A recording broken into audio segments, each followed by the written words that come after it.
ఎన్నికలలోపు మతహింస రెచ్చగొట్టేటువంటి కుట్రలు జరుగుతున్నాయి. నేను చాలాసార్లు ప్రస్తావించేది దీని వెనకాల కొంతమంది నాయకుల మాటలను బట్టి అర్థమవుతుంది. హిందువులలో ఐక్యత పెరగటం అన్నటువంటిది పెద్ద సమస్య కింద భావిస్తున్న వాళ్ళు కాంగ్రెస్కి మద్దతు ఇస్తూ కర్ణాటకలో కాంగ్రెస్ని గెలిపించారు. దేశవ్యాప్తంగా ఈ రోజున పోలరైజేషన్ ఆఫ్ రిలీజియస్ ఓట్స్ రావాలని కోరుకుంటున్నటువంటి పరిస్థితి చూస్తున్నాం. ఉత్తరప్రదేశ్లో అట్లాంటి పోలరైజేషన్ వచ్చాకనే సమాజ్వాదీ పార్టీ 130 దాకా గెలుచుకుంది. BJP versus Samajwadi party. అట్లాంటి పరిస్థితి సృష్టించడానికి పెద్ద కుట్ర ఇండియాలో జరగబోతుంది. మత పెద్దలే మత మూర్ఖంగా రెచ్చగొట్టేటటువంటి ప్రయత్నాలు చేయబోతున్నారు.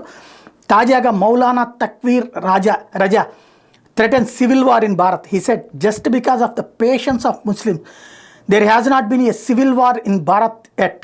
I am afraid that if our youth get out of our control, then no one can save Bharat from a civil war. ఇది వీడు రెచ్చగొడుతున్నటువంటి కాన్సెప్ట్.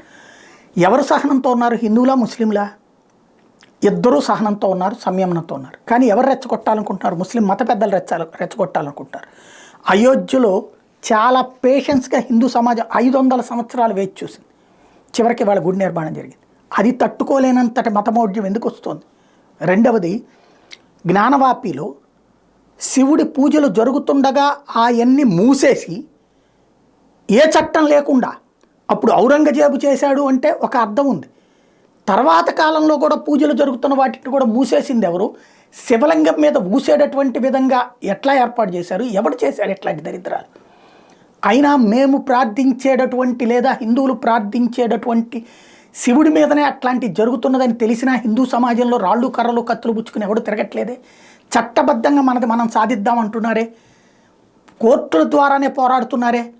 కానీ ఇక్కడ ముస్లిం యువత బయటకు వస్తే ప్రాబ్లం అయిపోతుందని మౌలానా లాంటి వాళ్ళు రెచ్చగొడుతున్నారంటే సమాజం అప్రమత్తం కావాలి, ముస్లిం సమాజం కూడా అప్రమత్తం కావాలి. ఇట్లాంటి వాళ్ళే సమాజాన్ని రెచ్చగొడతారు, విభజన రేఖలు తీసుకొస్తారు, ఎలక్షన్స్కి ముందు హింసను ప్రేరేపించడానికి ప్రయత్నాలు జరుగుతున్నాయి. వీళ్ళందరూ పాకిస్తాన్, బంగ్లాదేశ్ లేకపోతే కనుక ప్రపంచ ఉగ్రవాద సంస్థలు హమాసు, హెజ్బుల్లా లాంటి వాళ్ళకి వారసులను గుర్తుపెట్టుకోవాలి మనం.